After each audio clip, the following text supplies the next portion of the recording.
Et puis surtout, il y a cette question. Cette question, c'est qu'est-ce que tu fais dans la vie?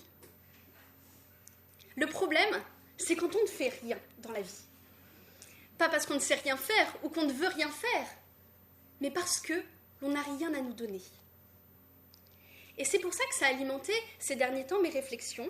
Je me suis un petit peu posé la question de l'insertion. Est-ce que c'est une épreuve? Est-ce que c'est une étape? Et si c'est le cas, pourquoi certains en obtiennent-ils la dispense? Je vais vous donner un exemple. Quand j'étais petite, mon père me disait que le métier que je devrais choisir, c'est celui d'enseignant. Pourquoi? Parce que l'enseignant est un étudiant qui passe un concours, et donc un étudiant toute sa vie. Il n'aura finalement opéré à la suite de ce concours qu'une rotation entre son bureau et celui d'enseignant, et c'est vrai, aura donc été privé de rencontrer la dure réalité. Il aura été préservé de tout ça.